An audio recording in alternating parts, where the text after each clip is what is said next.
Assalamu alaikum, Sheikh.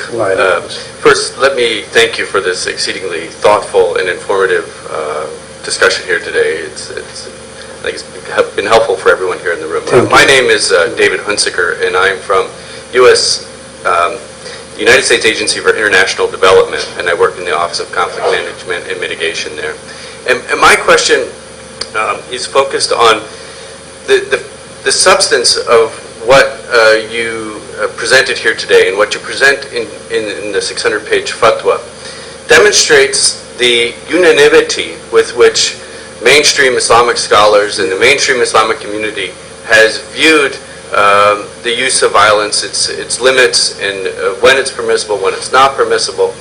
And given this unanimity over 1,400 years in terms of how these things have been understood, what is it today that has allowed for these concepts to be hijacked? And what needs to be done beyond simply issuing a fatwa that basically draws from all of these traditions? I mean, looking through your fatwa, I see that you're not just drawing on one tradition, you're drawing on the interpretations of the Hadith scholars, not just Hanafi scholars, Shafi'i scholars, others. And what needs to be done to take this a step further to empower scholars to get this message that has been agreed upon for so long out to a broader audience and be more broadly implemented in order to take back the dialogue? Thank you.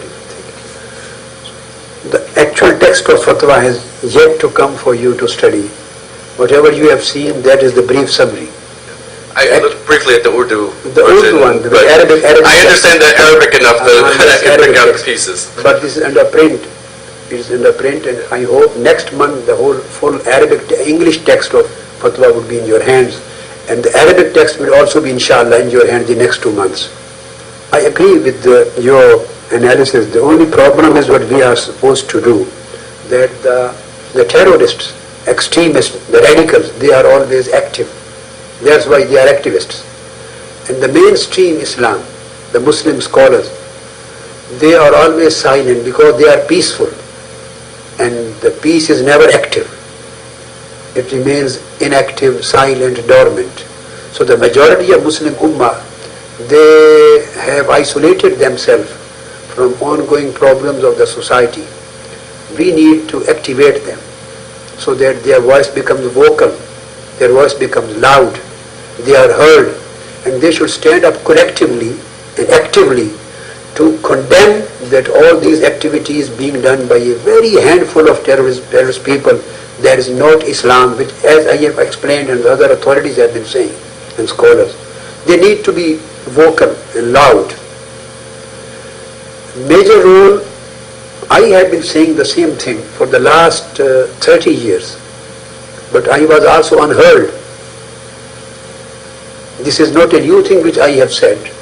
I wrote more than 15 books on these subjects from early 19 to last year. 5, 6, 7 books on human rights, different.